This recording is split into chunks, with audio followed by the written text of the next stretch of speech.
Okay, let's say that you've totally got done what you need to get done. Here's your save tool up here. Make sure you save it to the same place that you can find it. I would suggest saving something to your P drive and creating a folder there. Undo and redo buttons up here. Open file that you've previously saved, and this one's your brand new button. If you go all the way over to Max and you say new from template, it'll let you, I'm going to not save this one for right now, it'll let you start over with any of these templates. I usually choose the default template and say new scene, and I'm ready to go again, brand new. I go ahead and choose box. From box, I'm going to throw one in to start with, and then I'm going to mess around with the parameters like we did before. Maybe I'll go 40, maybe I'll go 30, and just for fun, we'll go 20. All right, and I need some segments in here, so somewhat similar to before. I'm going to make it just 3, 3, and 3. And so now I'm going to talk about how to mess around with this guy a little bit. So I'm going to hit my movement, I'm going to bring him up, and I move the whole box, and that's fine.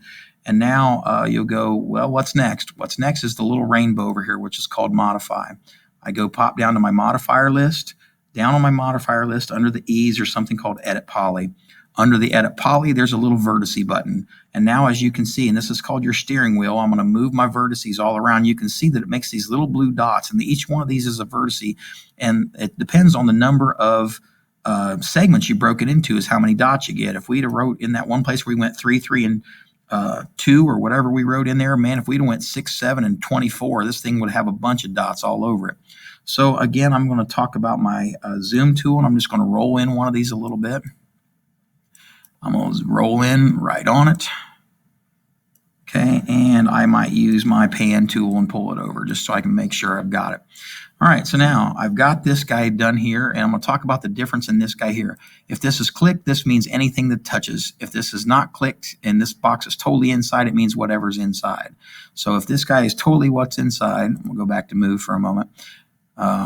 Totally what's inside, it means I can draw a rectangle around here, and now instead of doing one vertice, I'm actually going to work on 3 vertices. I'm going to move this pan here so you can see here. I'm going to rotate this guy. And so you can see every vertice behind that I'm going to mess with. See how they're red? When they're red, that means you're going to actually go ahead and work with them. So every vertice behind that, and I'm going to go ahead and change this from orthographic back to, I think it was what, top before? Yeah, it was top before. And I'm going to just zoom in a little bit again. So now I'm going to take this and I'm going to grab the square. I'm going to click it again. I'm on my movement.